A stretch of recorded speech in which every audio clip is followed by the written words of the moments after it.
साहब जो हमारे बम्बई के अध्यक्ष थे, उनके आने से पहले ही मैंने आपको बताया था कि अच्छा काम किए हैं उन्होंने। अभी 15 तारीख के दिन जो तिरंगा रैली निकाली गई थी, बहुत अच्छे तरीके से सक्सेसफुल निकाली गई थी। इसमें फैयाज साहब पिछले कुछ महीने पहले जब हमारी उनके साथ मीटिंग हुई थी, बात हुई थी, मैंने साफ तरीके से उनसे पूछा था कि फैयाज साहब आप इलेक्शन लड़ेंगे या नहीं। उन्होंने कहा था कि नहीं, मुझे इलेक्शन लड़ना है करके। और अब जब ये बात फाइनल हो गई थी कि मुझे इलेक्शन लड़ना है, किसी भी हालत के अंदर मैं इलेक्शन लड़ूंगा, तब आप सोचिएगा बंबई छोटी तो कॉन्स्टिट्यूएंसी है ही नहीं उसमें, कि एक अध्यक्ष बंबई का अपनी कॉन्स्टिट्यूएंसी का इलेक्शन भी लड़ेगा और बंबई के ऊपर भी नजर रखेगा करके उसमें। तो हमने फिर है तो उनको ये बोले कि फैयाज साहब अगर इलेक्शन लड़ रहे हैं तो फिर ये जिम्मेदारी किसी और को दे देंगे, आप इसके लिए तैयार हैं। ये सब तय हो गया कि भाई ठीक है, उन्हें इलेक्शन लड़ रहे हैं, तो हमने ये बोला है कि हम भी आके हैं तो आपकी कॉन्स्टिट्यूएंसी के अंदर मेहनत करना शुरू करेंगे, वहां पे प्रचार सभाएं जो भी करने का है हम करेंगे उसमें। तो ये सब फाइनल होने के बाद कल तक हमारी अच्छे तरीके से बातचीत हुई, बलाला साहब से बातचीत हुई, असद साहब से बातचीत हुई। सब होने के बाद ऐन वक्त के ऊपर यहाँ पे आके इस तरह का, मतलब मेरे हिसाब से ये किसी भी मतलब एक राजनीतिक पार्टियों के अंदर ऐसे चीजें होते रहती है, लेकिन हम ये एक्सपेक्ट नहीं करते हैं कि मजलिस के अंदर, क्योंकि मजलिस का नाम ही जो है वो इत्तेहाद है, अगर यहाँ पे आपका पद ले लिए, अगर हमने पद लेके ये बोले होते कि नहीं आप इलेक्शन भी नहीं, ये इख्तियार किसके पास है?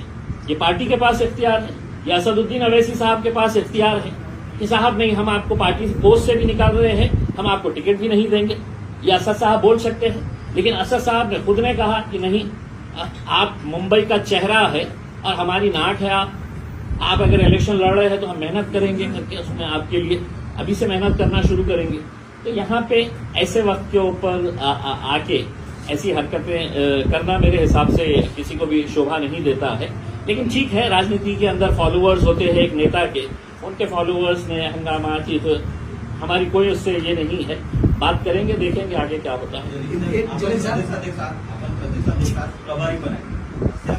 2014 मध्ये बघितलं होतं, अभी बलाला साहब ने बोले 2019 के अंदर, माझ्या 2019च्या औरंगाबाद महानगरपालिकामध्ये असे छुरे चाकू आणले होते, पण 26 सीट्स आम्ही जिंकून आणले होते त्याच वर्षी। 26 हमने कॉर्पोरेटर चुना के लेके आए थे। तो ये चीजें होते रहती हैं। देखिए कल के दिन है तो अगर असद साहब ने कहा कि इम्तियाज जलील अब तो महाराष्ट्र के सदर नहीं रहेंगे, मेरे 10-5 चाहने वाले होंगे, उन्हें भी नाराजगी होगी कि साहब ने इम्तियाज जलील को कैसा हट। लेकिन ऐसी हरकतें करना मेरे हिसाब से किसी के लिए भी, और पॉलिटिकली मेरे हिसाब से इस तरह की हरकत करना मतलब यह है कि आप पॉलिटिकल सुसाइड कर रहे हैं। किसी ने ठेका लिया है क्या कि इम्तियाज जलील जिंदगी भर रहेगा? अहमद बलाला साहब है तो ता हयात जब तक जिंदा है वो हैदराबाद के एमएलए रहेंगे? नहीं, कल के दिन हो सकता है असद साहब कहेंगे कि नहीं साहब अब आप नहीं, किसी और को, इम्तियाज जलील अब तुम नहीं लड़ेंगे, कोई और लड़ेगा करके। लश्करिया साहब, रईस लश्करिया साहब को एक मौका दे रहे हैं, उनका परफॉर्मेंस रहेगा तो कंटिन्यू, नहीं रहेगा तो रिजवाना आपा हमारे लेडीज विंग के हैं, उनको भी चेंज करना पड़ेगा। इसका मतलब क्या है कि मतलब हम लोगों ने ऐसा जाके है तो हंगामा करना।